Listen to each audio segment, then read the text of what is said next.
നമസ്തേ. നാട്ടുവരമ്പിൻ്റെ പുതിയൊരധ്യായത്തിലേക്ക് പ്രേക്ഷകർക്ക് സ്വാഗതം. തൻ്റെ കുഞ്ഞു മട്ടുപ്പാവിൽ ബലവൃക്ഷങ്ങൾ നട്ടുവളർത്തി ഹരിത വിസ്മയം തീർക്കുന്ന വിഘ്നൻ എന്ന കർഷകൻ്റെ വിശേഷങ്ങളാണ് ഇത്തവണ നാട്ടുവരമ്പിൽ. ഏറെ പ്രതിസന്ധികളെ അതിജീവിച്ചുകൊണ്ടാണ് ഈ കർഷകൻ കൃഷിയെ നെഞ്ചോട് ചേർക്കുന്നത്.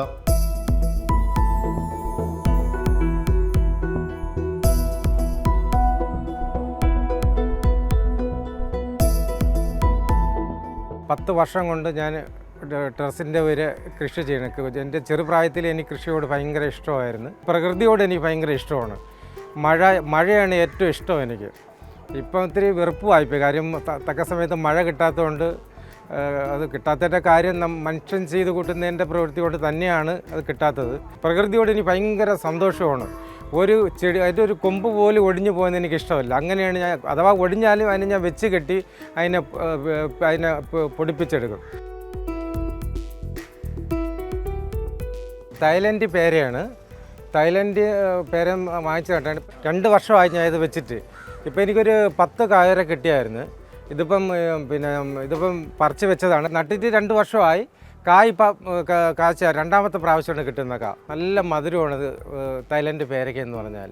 ചാണാപ്പൊടി, ഉണക്ക ചാണാൻ പണ്ടുകുണത്തുനിന്ന് ചാക്കണക്കിന് ഇപ്പോൾ എടുത്തുകൊണ്ട് വരും. അതും പിന്നെ എള്ളുപൊടി, പിന്നെ എല്ലാ നമ്മളെ ഇതിന് വിഷം അടിക്കാത്ത രീതിക്കുള്ള എല്ലാ കാര്യങ്ങളും ഞാൻ ചെയ്തു വരുന്നുണ്ട്. നേരത്തെ നമ്മൾ വലിയ പേരയ്ക്ക പരിചയപ്പെട്ടു. ഇനിയിപ്പോൾ ചെറിയ പേരയാണ്. ഇതിൽ നിറച്ച് കായ്ക്കാറുണ്ട്.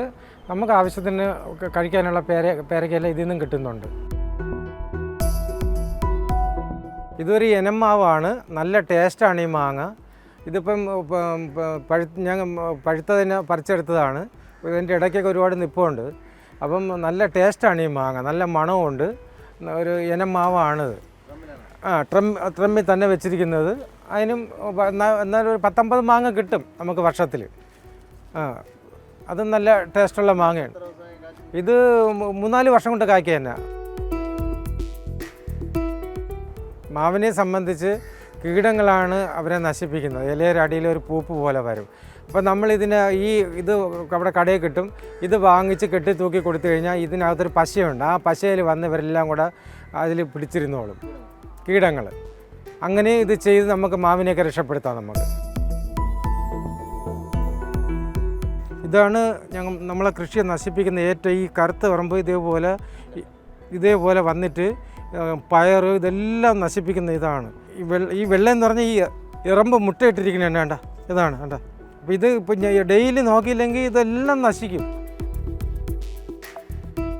ആദ്യം ചെയ്തത് മഞ്ഞളായിരുന്നു. മഞ്ഞൾ ഒരു 10-15 കിലോ മഞ്ഞൾ വരെ കിട്ടിയായിരുന്നു. അതിനെ ഉണക്കിപ്പൊടിച്ച് ഉണക്കിപ്പൊടിച്ച് ഞങ്ങൾ ഉപയോഗിച്ചായിരുന്നു. അപ്പോൾ മഞ്ഞൾ കഴിഞ്ഞ ശേഷം പിന്നെ ഇഞ്ചി, തക്കാളി, പച്ചമുളക്, പയറാണെങ്കിൽ ഇഷ്ടം പോലെ എന്ന് പറഞ്ഞാൽ നല്ല നീളമുള്ള പയറൊക്കെ എനിക്ക് ഉണ്ടായിരുന്നു. ഇത് നാടൻ മാവാണ്. ഇതിൻ്റെ പേര് താളിമാങ്ങ. എല്ലാവർക്കും അറിയാം. നിറച്ച് പിടിക്കുന്നൊരു മാവാണ് നട്ടത്. പക്ഷേ ഇവിടെ ഞാൻ ട്രമ്മിലാണ് വെച്ചിരിക്കുന്നത്. വെള്ളത്തിൻ്റെ ട്രമ്മ് ഇവിടെ ആക്രി കടയിൽ നിന്ന് വാങ്ങിച്ചിട്ട് അതിൻ്റെ പകുതിയിലാണ് ഞാൻ മണ്ണ് നിറച്ച് വളമൊക്കെ നിറച്ച് നട്ടിരിക്കുന്നത്. 5 വർഷമായി ഞാൻ വളർത്തിയിട്ട്. പക്ഷേ ഇപ്പം മൂന്നാമത്തെ പ്രാവശ്യമാണ് ഈ മാങ്ങ കായ്ക്കുന്നത്. നല്ല ടേസ്റ്റാണ് ഈ മാങ്ങ.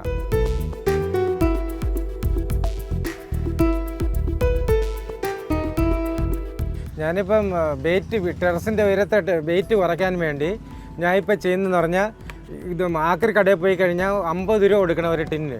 വാങ്ങിച്ച് കൊണ്ടുവന്നിട്ട് അതിൻ്റെ അടിഭാഗം ഹോളിടണം. 2-3 ഹോളിട്ട് കഴിഞ്ഞാൽ പിന്നെ ചുടുകല്ല് കല്ലെന്തെങ്കിലും വെച്ചിട്ട് വേണം ഇത് വെക്കാനുള്ളത്. അപ്പോൾ ഈ വെള്ളം വാർന്നു പോകും. അപ്പം വെള്ളം കെട്ടിക്കിടക്കില്ല, ഇത് മൂടില്ല. ഞാനിപ്പോൾ ചെയ്യുന്നത് പറഞ്ഞാൽ വെയിറ്റ് കുറയ്ക്കാൻ വേണ്ടി, കാര്യം മണ്ണില്ലാത്തതുകൊണ്ട് ഞാൻ കരിയില എല്ലാ സ്ഥലങ്ങളിൽ നിന്നും പോയി തൂത്ത് വാരി കൊണ്ടുവരും. മരങ്ങളിൽ നിന്ന് തൊഴിയുന്ന കൊണ്ടുവന്നിട്ട് അതിനെ വളമാക്കാനും ഇടും. ചാണകപ്പൊടിയെല്ലാം കൂടെ അതിനകത്ത് നിറച്ചിട്ട് ആ വളം ആയ ശേഷം ഇതിനകത്ത് നിറച്ചിട്ടാണ് വെയിറ്റ് കുറയ്ക്കുക. അപ്പം വെയിറ്റ് കുറഞ്ഞ് കിട്ടും. നല്ല വളവും കടലപ്പിണ്ണാക്ക് ഇതെല്ലാം വളമാക്കി ഇതിനകത്തിട്ട് നിറച്ചാണ് ഇതൊക്കെ ഞാൻ ചെയ്യുന്നത്. സിമൻറ്റ് ചാക്കാണ്. സിമൻറ്റ് ചാക്കിൽ ഇതാണ് ഇത് വെച്ചിട്ട് പിടിപ്പിക്കുന്നത്. ഇതിനകത്ത് തന്നെ കീര വിത്ത് ഇഷ്ടം പോലെ ഉള്ളതുകൊണ്ട് അതിനകത്ത് തന്നെ കീര കിട്ടും. അത് കഴിഞ്ഞ് ട്രമ്മ് ആക്രിക്കടയിൽ നിന്ന് വാങ്ങിച്ചുകൊണ്ട് വന്ന് അതിലാണ് അത് മാവ് നട്ടിരിക്കുന്നത്. പിന്നെ ഇത് ബ്രിഡ്ജിൻ്റെ അടിഭാഗത്ത് അവർ പൊളിച്ച് വെച്ചിട്ടുണ്ട്. അതിന് 100 രൂപ കൊടുക്കണം, 100-150 കൊടുക്കണം. 1000 സ്ക്വയർ ഫീറ്റ് ഉണ്ട്. മറ്റേ വേറെ എനിക്ക് സ്ഥലങ്ങളൊന്നുമില്ല. 4 സെൻറ്റ് സ്ഥലവും ഈ വീടുമാണ്. ടെക്നോ പാർക്കുകാർ തന്ന സ്ഥലമാണിത്. അതിൻ്റെ ഏരിയയാണ് ഞാൻ തിരഞ്ഞെടുത്തത്. കാര്യം വേറെ സ്ഥലമില്ല, നമ്മളെ കൊണ്ട് വാങ്ങിക്കാനൊന്നും സാമ്പത്തിക ശേഷിയില്ല. നമ്മൾ എത്ര സ്നേഹിക്കുമോ അതേപോലെ നമ്മളെ കുഞ്ഞുങ്ങളെ നമ്മളെങ്ങനെ സ്നേഹിക്കും അതേപോലെ ആയിരിക്കും നമ്മളൊരു കൃഷി ചെയ്താൽ അതിനെ നോക്കണം, അതിനെ വെള്ളം ഒഴിക്കണം, വളമിടണം, ഡെയിലി അതിൻ്റെ കാര്യങ്ങളൊക്കെ നോക്കണം. കാര്യം ഈ പുഴുക്കളൊക്കെ നശിപ്പിക്കും, അതിൻ്റെ ബുദ്ധിമുട്ട് അനുഭവിക്കുന്നുണ്ട്. അപ്പോൾ ഇതെല്ലാം നമ്മൾ അത് ചെയ്ത് വരുമ്പോൾ നമുക്ക് തീർച്ചയായിട്ടും അത് ജീവിതത്തിലൊരു സന്തോഷമാണ്. തൈ ഞാൻ നട്ടതാണ്, നാടൻ മാവല്ലേ, തൈ നട്ടതാണ്. പക്ഷേ കപ്പ മാവെന്നും പറഞ്ഞ് നട്ടതാണ്, പക്ഷേ താളിയാണ്. പക്ഷേ എന്നാലും നമുക്ക് സന്തോഷത്തോടെ വിഷമടിക്കാത്ത ഇത് മാങ്ങ കഴിക്കാമല്ലോ. വരിക്കപ്പിലാവാണ് എൻ്റെ തൊട്ടടുത്ത് നിൽക്കുന്നത്. അതും ട്രമ്മിൽ തന്നെ, എല്ലാം ട്രമ്മിലാണ് വെച്ചിരിക്കുന്നത്. അതിന് ഇന്നിപ്പം കഴിഞ്ഞ ആഴ്ച ഇത് ചാണാപ്പൊടി മൊത്തം എള്ളുപൊടി എല്ലാം കൂടെ ഇട്ട് അടിയിലിട്ട് മൂടി പിന്നെ കീര പാവി കൊടുത്തിട്ടുണ്ട്. അത് പിന്നെ അതിനകത്ത് ഇഞ്ചിയും മഞ്ഞളൊക്കെ ഉണ്ടായിരുന്നു, എല്ലാം എടുത്തായിരുന്നു.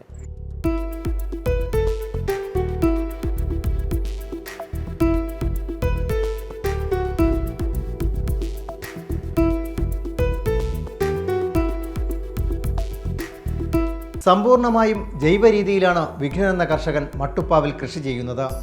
വീട്ടിൽ നിന്നും കൃഷിയിടത്തു നിന്നും ലഭിക്കുന്ന മാലിന്യ വസ്തുക്കൾ പരമാവധി പ്രയോജനപ്പെടുത്തിക്കൊണ്ടാണ് ഈ കർഷകൻ വളക്കൂട്ടുകൾ തയ്യാറാക്കുന്നത്. പച്ചച്ചാണ, എള്ളുപൊടി, വേപ്പൻ പുണ്ണാക്ക്, കടല പുണ്ണാക്ക് ഇട്ട് ഞാനിത് 1-2 ആഴ്ച വെള്ളം ഒഴിച്ച് ട്രമ്മ് നിറച്ചിട്ടിരിക്കുകയാണ്. ഇതാണ് അവരെ ആഹാരം. വേറെ ഒന്നും കൃത്രിമമായിട്ട് ഒരു കാര്യവും ചെയ്യുന്നില്ല. ഇതിപ്പം ഒരാഴ്ച കഴിഞ്ഞിട്ട് ഇത് വെള്ളം വേറെ പാത്രങ്ങളിലൂടെ ഞാൻ ഒഴിച്ച് വെള്ളം ഇരട്ടിയാക്കിയിട്ട് എല്ലാത്തിനും ഒഴിച്ചു കൊടുക്കും. അപ്പോൾ അത് മാത്രം മതി. ഇവരെ ഇത് ചെയ്തു കൊടുത്താൽ മാത്രം മതി, നമുക്ക് നല്ല ഫലം നമുക്ക് കിട്ടും. കരിയില നമ്മൾ ഇതിനകത്ത് തന്നെ ഇതിനകത്തിട്ട് മൂടി ചെയ്യാം. പിന്നെ അത് കഴിഞ്ഞിട്ട് ഇത് ചാക്കിനകത്ത് നിറച്ച് ഞാൻ വയ്ക്കും. ചാക്കിനകത്ത് നിറച്ച് വെച്ചിട്ട് വെളിയിൽ നിന്നും കൊണ്ടുവരും. കരിയില നിറച്ച് വെച്ച് നമ്മൾ ഒരു 2 ആഴ്ച കഴിയുമ്പം ഇത് നല്ല ഇത് ഉണങ്ങി ഇത് പൊടിഞ്ഞ് നല്ല ഇതാവും. അതിനകത്ത് ഇവിടെ നമ്മൾ ചാണകത്തിൻ്റെ വെള്ളം ഒഴിച്ചു കൊടുത്താൽ മതി, പെട്ടെന്ന് നല്ല വളമായി കിട്ടും. എൻ്റെ ആവശ്യത്തിനുള്ള വളം കരിയില കമ്പോസാക്കി തന്നെ ഞാൻ ഇപ്പോൾ ഇത് ചെയ്യുന്നത്. ഇതെല്ലാം അതിൻ്റെ മണ്ണ് മാറ്റി അതിൻ്റെ അകത്ത് ഇട്ട് കൊടുക്കുമ്പോൾ വെള്ളം ഈർപ്പവും കിട്ടും, വളമായി കിട്ടുകയും ചെയ്യും. അത് പൊടിഞ്ഞ് വളമായി കിട്ടും. നമ്മൾ പ്രകൃതിയെ സ്നേഹിക്കുന്നതുകൊണ്ട് ഞാൻ ഇതൊന്നും വലിച്ചെറിയാറില്ല. ഞാൻ അതിനെ എല്ലാ പച്ചക്കറികളും അതിനെ വളമാക്കും. ഞാൻ അതിനെ വലിയൊരു പാത്രത്തിലോ ട്രമ്മിലൊക്കെ ഇട്ട് അതിനെ വളമാക്കി എടുക്കുകയാണ് ഞാൻ ചെയ്യുന്നത്. പച്ചക്കറി വേസ്റ്റ് എല്ലാം.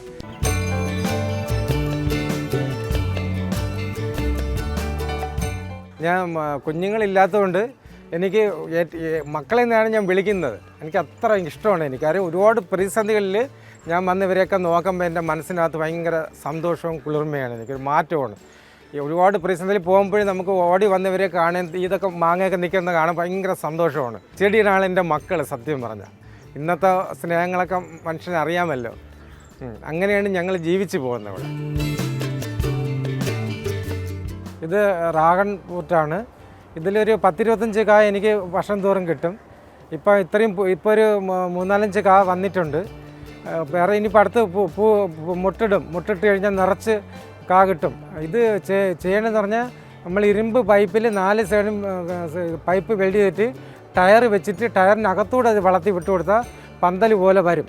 ഇത് തൈ ഉണ്ടാക്കണമെന്ന് പറഞ്ഞാൽ ഇതിൻ്റെ നമ്മൾ കാ കഴിഞ്ഞതിന് ശേഷം നമ്മൾ ഇതിനെ ഒന്നിനെ വെട്ടി ഇതിനെ പൊടിപ്പിച്ച്, വെള്ളം അധികം ഒഴിക്കരുത്, ഇതിനെ പൊടിപ്പിച്ചെടുക്കുക. മണ്ണിൽ വെച്ച് പൊടിപ്പിച്ചെടുക്കണം. വെള്ളം ഒരുപാട് ഒഴിച്ചു കഴിഞ്ഞാൽ ഇത് മൂടഴിയും പോകും. ഇതിനൊരു പ്രത്യേകത എന്ന് പറഞ്ഞാൽ ഈ വേര് വെളിയിൽ വരും. വെളിയിൽ വരുന്ന സമയത്ത് നമ്മൾ ഇതേപോലെ ഉള്ളിച്ചാക്ക് നമ്മൾ കീറി ഇതേപോലെ കെട്ടിക്കൊടുത്തു കഴിഞ്ഞാൽ അതിനകത്ത് തന്നെ വേര് പിടിക്കും.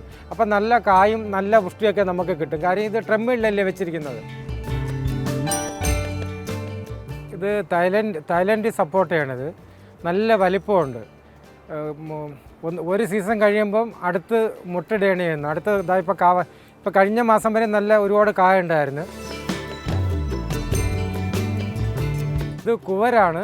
ഷുഗറുള്ളവർക്കൊക്കെ കഴിക്കാം.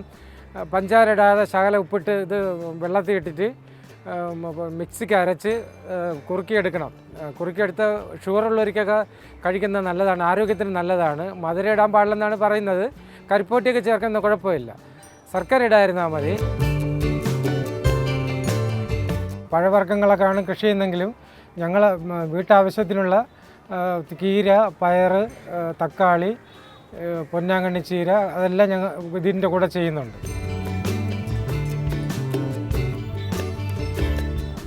കീര ഞങ്ങൾക്ക് വെള്ളക്കീരയുണ്ട്, ചുവപ്പ് കീരയുണ്ട്. ഈ ചുവപ്പ് കീര വിത്തിന് നിർത്തിയേക്കുകയാണ്, വിത്തായി നിൽക്കുകയാണ്. അതിപ്പം ഒരാഴ്ച കഴിഞ്ഞിട്ട് ഇതിനെ വെട്ടി ഉണക്കി അത് ശേഖരിച്ച് വയ്ക്കും ഞാൻ. ഈ കാണുന്നതാണ് പൊന്നാങ്കണ്ണി ചീര. നമ്മൾ ഡെയിലി തോരൻ വെച്ച് കഴിക്കാം. കണ്ണിന് കാഴ്ചയ്ക്കൊക്കെ നല്ലതാണ്, പിന്നെ ശരീരത്തിന് നല്ലതാണ്, വയറ്റിന് നല്ലതാണ്. ഇതിൽ വിഷമൊന്നും അടിക്കുന്നതല്ലല്ലോ, നല്ല പച്ചയല്ലേ, പച്ച ചീരയല്ലേ. ഇത് ഏത് കാലാവസ്ഥയിലും നമ്മളെ കേരളത്തിൽ ഇപ്പോൾ ഇഷ്ടംപോലെ എല്ലായിടത്തും ആയി തുടങ്ങിയിട്ടുണ്ട്. അത് കഴിഞ്ഞിട്ട് കീര, ഇതാണ് വെള്ളക്കീര. ഇതിപ്പോൾ ഞാൻ ഇന്നലെ വെട്ടിക്കൊണ്ട് 2 ചാക്ക് കൊടുത്തായിരുന്നു. അപ്പോൾ ഇതിപ്പം ഇനിയിപ്പോൾ ഒരാഴ്ച കഴിയുമ്പോൾ വീട്ടിലെ ആവശ്യത്തിന് ഇത് 2 ദിവസത്തിന് ഇതെടുക്കാം. ഡ്രമ്മിനകത്ത് നിറച്ചിരിക്കുന്നത് എള്ളുപൊടി, ചാണകപ്പൊടി, പച്ച ചാണകം കലക്കി ഒഴിക്കും. ഇതാണ് ഇവിടെ ചെയ്യുന്നത്. ഇത് തായ്ലൻഡ് ജാമ്പയാണ്. ഇത് ഒരു മൂടേ ഉള്ളൂ. പക്ഷേ ഇപ്പോൾ ഈ പ്രാവശ്യം 2 മാസത്തിന് മുമ്പേ നല്ല നിറച്ച് കൊമ്പുകളെല്ലാം ഒടിഞ്ഞ് വീഴുകയായിരുന്നു. അത്രമാത്രം കായായിരുന്നു. ഫേസ്ബുക്കിലൊക്കെ ഇട്ടിട്ടുണ്ടായിരുന്നു ഞാൻ. ഇപ്പം സീസൺ കഴിഞ്ഞ്. ഇത് ജെറിയാണ്. ഇത് ജ്യൂസൊക്കെ അടിച്ച് കഴിക്കാൻ. ഇത് പുളിപ്പും മധുരവും കൂടെ ഉള്ളൊരു വൃക്ഷം. ജെറി എന്ന് പറയുമ്പോൾ എല്ലാവർക്കും അറിയാമല്ലോ. എന്നാൽ ഇത് ഒരുപാട് കായ്ക്കുന്നതാണ്. നിറച്ചിപ്പം സീസണായി വരുന്നുണ്ട്. പച്ചക്കായായി വരുന്നുണ്ട്.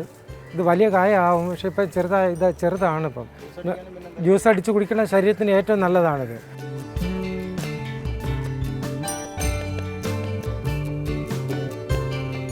ഇതിൻ്റെ ഭാര്യ രജനി കൃഷിക്കൊക്കെ ഞാൻ ഇല്ലെങ്കിലും വെള്ളമൊക്കെ ഒഴിക്കുകയും കൃഷിക്കൊക്കെ സഹായിക്കുന്ന ആളാണ്, കൂട്ടാളിയാണ്. മോളും പിന്നെ പാലക്കാട്ടാണ് പഠിക്കുന്നത്. അന്യത്തീര മോളാണ്. എനിക്ക് വരുമ്പോഴെല്ലാം എൻ്റെ കൂടെ സഹായിക്കാനൊക്കെ ഉഷാറായിട്ട് നിന്നോളും. ചെറിയ കൃഷിയൊക്കെ ഉണ്ട് അവർക്ക് അവിടെ. ഈ തലമുറയെല്ലാം നശിച്ചു പോകാതെ അവർ കൃഷിയൊക്കെ ചെയ്ത് പിന്നെ നല്ല രീതിക്ക് അവർ നല്ല സ്വഭാവമുള്ളവരായിട്ട് വളരട്ടെ. അതല്ലേ ലോകത്തെ ഏറ്റവും ഭാഗ്യം.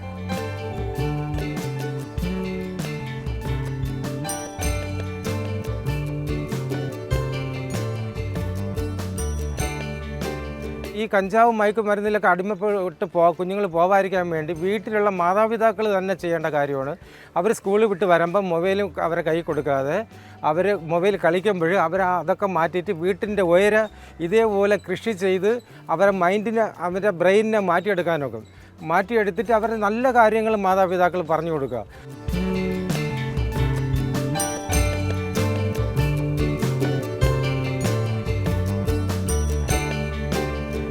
ഫലവൃക്ഷങ്ങൾക്കൊപ്പം ഔഷധ സസ്യങ്ങളുടെ ശേഖരം കൂടിയുണ്ട് വിഘ്നൻ്റെ മട്ടുപ്പാവിൽ.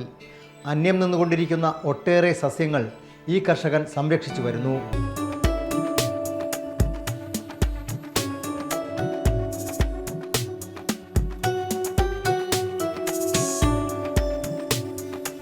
രാവിലെ ഞാൻ എണീറ്റ് വന്നവരെ വന്ന് നോക്കിയ ശേഷം പിന്നെ രാവിലെ അവർക്ക് വെള്ളം കൊടുക്കും. ഞാൻ വെള്ളം കൊടുത്ത ശേഷമാണ് ഞാൻ മറ്റുള്ള കാര്യങ്ങളിലേക്ക് പോവുള്ളൂ.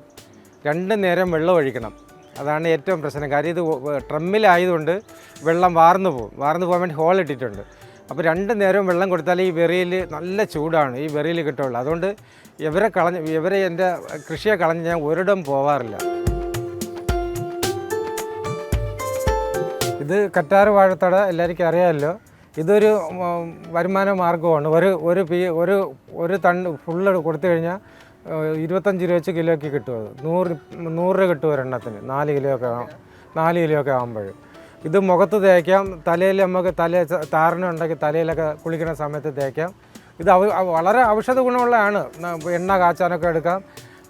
ഇതെല്ലാം ഔഷധ ഗുണമുള്ള കാര്യം അറിയാമല്ലോ. നല്ല ഔഷധ ഗുണമുള്ളൊരു സാധനമാണ് ഇത്. പിന്നെ ജ്യൂസ് അടിച്ച് കുടിക്കണേ നല്ലതെന്നാണ് പറയുന്നത്. ഇതിൻ്റെ ടെറസിലെ കരിയേപ്പിലയാണ്. ഈ 2 തൈ വെച്ച് എല്ലാവരും പിടിപ്പിച്ചാൽ മതി.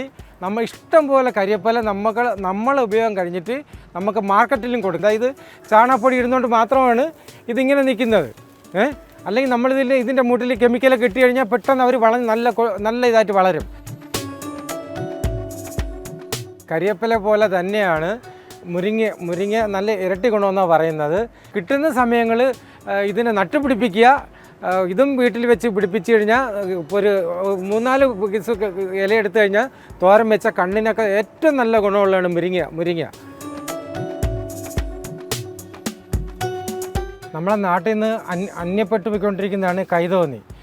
ഞാൻ ഇത് ചാലയിലും ഇവിടെ സ്റ്റാച്യൂലൊക്കെ അവിടെ കൊണ്ട് കൊടുക്കും. നമ്മളെ ആയുർവേദ ഹോസ്പിറ്റലിൻ്റെ അടുത്തൊക്കെ ആദ്യമൊക്കെ എടുക്കുമായിരുന്നു. ഇപ്പം കൊണ്ട് കൊടുക്കുമ്പോൾ അവരെടുക്കില്ല.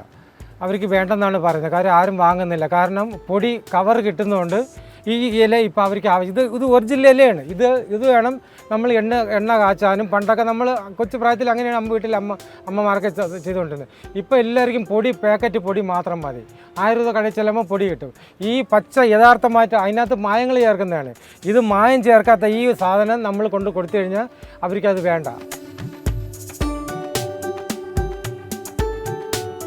ഇത് വാദം കൊല്ലി. ഇത് ഈ ഇലയുടെ ഔഷധം എന്ന് പറഞ്ഞാൽ ആയുർവേദത്തിൽ ഇത് നല്ല ഇലയാണിത്. ഇത് ഞാൻ പാലക്കാട് ഒറ്റപ്പാലത്ത് നിന്ന് എൻ്റെ ഭാര്യ വീട്ടിൽ നിന്ന് കൊണ്ടുവന്നതാണ്. അവിടുത്തെ അമ്മ തന്നു വിട്ടതാണ്. അവിടുത്തെ അമ്മ വേണമെന്ന് പറഞ്ഞാൽ ഈ വാദം കൊല്ലിയെ കൊന്നില്ലെങ്കിൽ വാദം കൊല്ലി നമ്മളെ കൊല്ലുമെന്നാണ് പറയുന്നത്. എന്നുവെച്ചാൽ ഇത് വെട്ടി തിളപ്പിച്ചെടുക്കണമെന്നാണ് പറയുന്നത്. തിളപ്പിക്കണം, അല്ലാതെ ചെറുതായിട്ട് ചൂടാക്കി എടുക്കുകയല്ലേ ചെയ്യുന്നത്. തിളപ്പിച്ചെടുത്ത് വാദത്തിന് കുളിക്കുക, തണുപ്പിനൊക്കെ കുളിക്കണ ഏറ്റവും നല്ലതാണ് എന്നാണ് ഇതിൻ്റെ ശാസ്ത്രം പറയുന്നത്. ഇത് രമ്പയിലയാണ്. ഇത് 1 കിലോയ്ക്ക് എനിക്ക് 50 രൂപ വെച്ച് കിട്ടും. ഇപ്പോൾ ഒരു 3,000 അല്ല 4,000 രൂപയ്ക്ക് വരെ ഞാൻ കൊടുത്തായിരുന്നു. ഇത് ഷുഗറിന് നല്ലതെന്നാണ് പറയുന്നത്, വെള്ളം തിളപ്പിച്ച് കുടിക്കാനായിട്ട്. ഞാനിത് വെള്ളം തിളപ്പിച്ച് കുടിക്കാറുണ്ട്, ഷുഗറൊക്കെ ഉള്ളതുകൊണ്ട്. പിന്നെ ബിരിയാണിക്ക് ഇത് മെയിനായിട്ട് ഇപ്പം ബിരിയാണി ഉണ്ടാക്കാനാണ് ഇത് ഇടുന്നത്.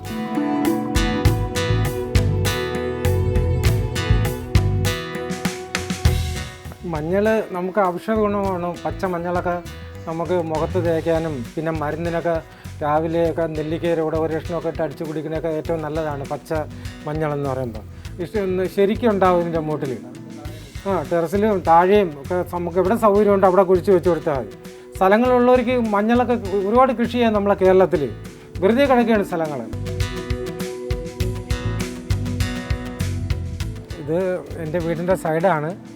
ഇവിടെ ടെറസിൻ്റെ ഇടമില്ലാത്തതുകൊണ്ട് വലിയ വാഴ നടാനൊക്കില്ലല്ലോ. അപ്പം ഇതിൻ്റെ സൈഡിൽ തന്നെ വാഴ വെച്ച് പിടിപ്പിച്ചിട്ടുണ്ട്. വാഴ പിന്നെ പപ്പ എല്ലാം വെച്ച് പിടിപ്പിച്ചിട്ടുണ്ട്. അതിൽ നിന്ന് ആവശ്യത്തിനുള്ള കൊലയൊക്കെ കിട്ടും, ഇലയൊക്കെ കിട്ടും. അതൊരു സന്തോഷം.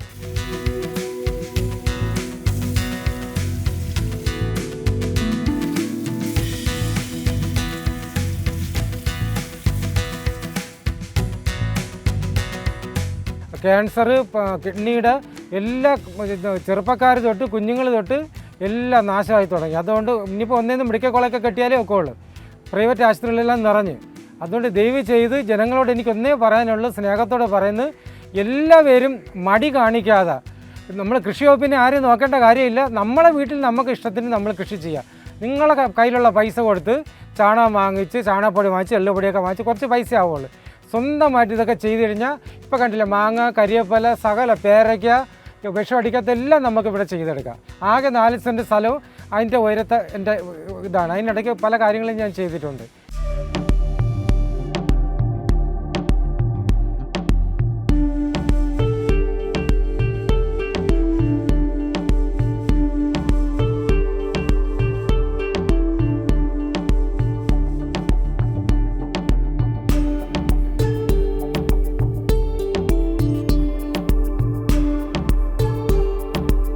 കൃഷിയോടൊപ്പം തന്നെ എനിക്ക് വളർത്തു മൃഗങ്ങളോടും ഭയങ്കര വാത്സല്യമാണ്. അവരെ ഞാൻ വളരെ സ്നേഹിച്ചാണ് വളർത്തുന്നത്. എൻ്റെ മോൻ്റെ പേര് മണി എന്നാണ്. മണിക്ക് റാണി എന്ന് പറഞ്ഞൊരു കൂട്ടുകാരി ഉണ്ടായിരുന്നു. എൻ്റെ പൊന്നുമോള് കഴിഞ്ഞ അങ്ങേ മാസം ശ്വാസം മുട്ടൽ വന്ന് കുടപ്പനക്കുന്ന് ഹോസ്പിറ്റലിൽ കൊണ്ടുപോയി. 5ാമത്തെ ഇഞ്ചക്ഷനിൽ എൻ്റെ പൊന്നുമോൾ എന്നെ വിട്ടുപോയി. മക്കളില്ലാത്ത ഞാനാണ്, ആരുമില്ല എന്താണെന്ന് ചോദിക്കാനൊന്നിന്. പക്ഷേ എന്ത് വിഷമം വന്നാലും എൻ്റെ പൊന്നു മക്കൾ ഓടി വരുന്ന കാണുമ്പോൾ തന്നെ എനിക്ക് ഭയങ്കര സന്തോഷം.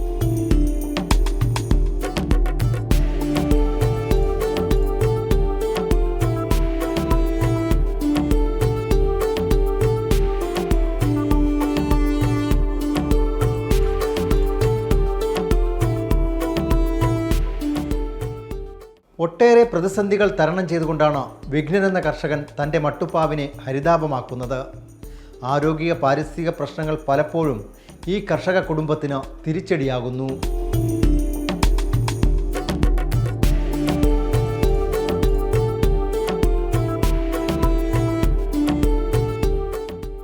ഞങ്ങൾ ഇവിടെ തോട്ടുപറമ്പിൽ താമസിച്ചിരുന്നവരാണ്. അപ്പോൾ അവിടുന്ന് ടെക്നോ പാർക്കുകാർ ഇവിടെ സ്ഥലം എടുത്തപ്പോൾ ഞങ്ങൾ അവിടുന്ന് ഒഴിപ്പിച്ച് നമുക്ക് നിലം നിമ്മത്തി 4 സെൻറ്റ് സ്ഥലം വീതം ഇവിടെ താമസിച്ചിരുന്ന 8 വീടുകാർക്ക് ഞങ്ങൾ തന്ന് ഞങ്ങൾ അതിൽ ചെറിയ പഞ്ചായത്തിൽ നിന്ന് ഇത്തിരി പൈസകളൊക്കെ തന്നാണ്, നമ്മൾ സാധാരണക്കാരാണല്ലോ, തന്നാണ് ചെറിയൊരു വീട് വാർത്തിട്ടിരുന്നത്. ആ സമയത്താണ് ഇവർ 110-ൻ്റെ ലൈന് കഴുകുട്ട സബ്സ്റ്റേഷനിൽ നിന്ന് വലിച്ചത്. വീട്ടിൻ്റെ സെൻറ്ററിൽ കൂടെയാണ് ഇത് വലിച്ചിരിക്കുന്നത്. അപ്പോൾ ഇപ്പം ഞാൻ ഇതിന് വേണ്ടി വീടും സ്ഥലം വിൽക്കാൻ വേണ്ടിയിട്ടിരിക്കുന്നത്, വരുന്നവർ ലൈൻ കിടക്കുന്നതുകൊണ്ട് വാങ്ങിക്കുന്നില്ല. അപ്പോൾ ഞാൻ വംശനാശ കമ്മീഷനിൽ ഇറങ്ങിക്കയറി മടുത്ത് കളക്ടർ ഓഫീസിൽ പോയി. പിന്നെ ഇലക്ട്രിസിറ്റിയിലെ തിരുവനന്തപുരത്തുള്ള ഓഫീസ് മൊത്തവും ഞാൻ ഇറങ്ങിക്കയറിയിട്ട് അവരിന് ആത്മഹത്യയുടെ വക്കിലാണ് അവനെ തള്ളിവിട്ടത് തന്നെ. അപ്പോൾ അവർ ചെയ്തത് തെറ്റായ കാര്യമാണ്. കാര്യം ഒരു മനുഷ്യൻ്റെ അവകാശത്തിന് മേലാണ് അവർ കൈകയറിയിരിക്കുന്നത്. നമുക്ക് അവരോട് പോരാടാനുള്ള കഴിവൊന്നും നമുക്ക് ആരുമില്ല. ഞാൻ മടുത്ത് ആത്മഹത്യ ചെയ്യാമെന്ന് ഞാൻ തീരുമാനിച്ചിരുന്നത്. പക്ഷേ ആത്മഹത്യ ചെയ്യില്ല. കാര്യം ചെയ്യാൻ പാടില്ല. എൻ്റെ ഭാര്യയാണ് ലിവറിന് ചികിത്സയിലാണ്. ഇപ്പം 2 വർഷത്തിൽ കൂടുതലായി മരുന്ന് 2000 രൂപയുടെ അപ്പം മരുന്ന് ലിവറിൻ്റെ അത് കൊടുക്കുന്നതുകൊണ്ടാണ് അദ്ദേഹം രക്ഷപ്പെട്ടു പോകുന്നത്. ചികിത്സയ്ക്ക് പിന്നെ ഇതിൽ നിന്നൊക്കെ കിട്ടുന്ന മാർക്കറ്റിലേക്ക് കൊണ്ട് കൊടുത്ത് എന്തെങ്കിലുമൊക്കെ വിറ്റ് ഇതെല്ലാം കുറച്ചൊക്കെ വിറ്റൊക്കെയാണ് മെഡിസിനൊക്കെ വാങ്ങിക്കുകയും ഞങ്ങൾ ചെറിയ ചെറിയ കാര്യങ്ങളൊക്കെ ഞങ്ങൾ പോകുന്നത് കൃഷിയിൽ കൂടെ.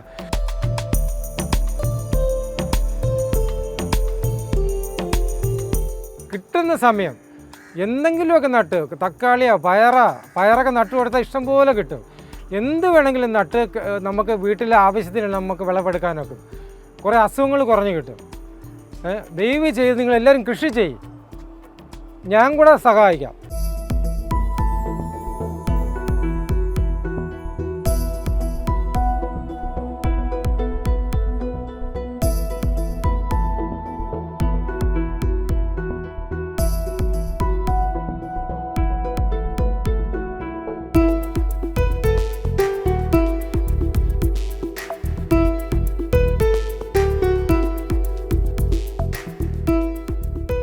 പ്രകൃതിയെയും ജീവജാലങ്ങളെയും ജീവനതുല്യം സ്നേഹിക്കുന്ന വിഘ്നനെ പോലുള്ള കർഷകരെ നമുക്ക് മാതൃകയാക്കാം. ഇത്തരം കർഷകരുടെ പ്രതിസന്ധികൾ പരിഹരിക്കാൻ നമ്മുടെ സർക്കാർ സംവിധാനങ്ങൾ ഉണർന്നു പ്രവർത്തിക്കേണ്ടിയിരിക്കുന്നു. നാട്ടുവരമ്പിൻ്റെ ഈ അധ്യായം പൂർണ്ണമാകുന്നു. മറ്റൊരു കാർഷിക വിശേഷവുമായി വീണ്ടും കാണാം. നന്ദി, നമസ്തേ.